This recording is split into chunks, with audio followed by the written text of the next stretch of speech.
I left Korea and what remained of my childhood when I was 13.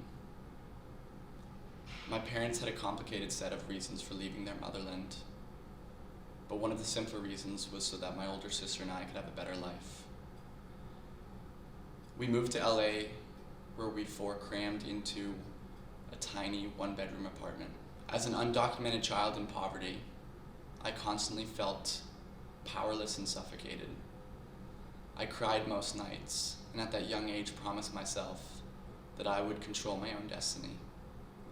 And so I put my head down and buried my unhappiness in work. I went on to Harvard and then to Wall Street. Along the way, I bought a big house for my parents who could retire their tired bodies 10 years earlier than expected. I had everything I had prayed for. In early 2009, I started my own fund. Excited family members, my friends, their friends, jumped on board, putting their faith and their fortune in my hands. The responsibility was great, but I felt I could do it. This was what my parents had struggled for. It was what I had struggled for. But things didn't go as planned. A few months in, I made a terrible mistake and instantly took a major financial loss. Looking back, that is the moment I should have given up, admitted my failure, and walked. I desperately wish I did that, more than anything. But I didn't.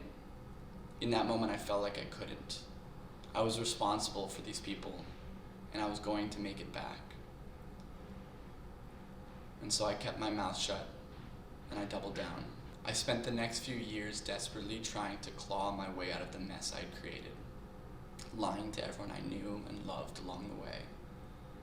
But the hole only continued to grow, and so too did my lies. It came to an end when Homeland Security banged on my door. I don't remember much, except the distinct sensation of my mind disassociating from my body. And I remember sitting in the holding cell, wishing that I would be locked up forever and immediately. I could not bear to face my family, my boyfriend Jacob, and my dozens of victims. Jacob, who had lived with me for 12 years, had no idea of the black hole I created. I would not have blamed him if he left as they ransacked our apartment and never returned. Part of me hoped he would do exactly that. But he stayed. And more surprisingly, he understood. But I didn't understand. And as the weeks wore on and the shock dissipated, shame and guilt began to tear their way into my soul.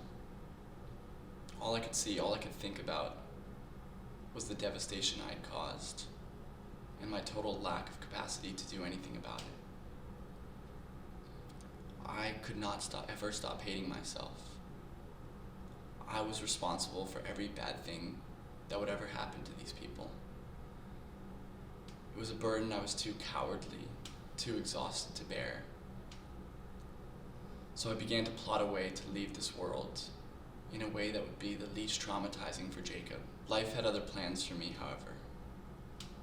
Days after my decision, I found out that I had a brain aneurysm and that I was pregnant.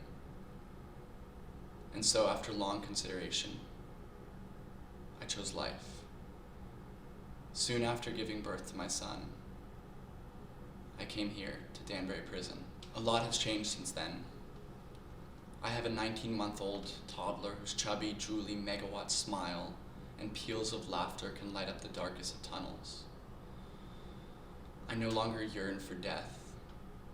I dare to plan for a future life, one in which I no longer obsess about my own successes and failures, one in which I live to serve others born into less fortune than I. And one day, I may even begin to forgive myself. This is the story of Hanae, a woman incarcerated at FPC Danbury.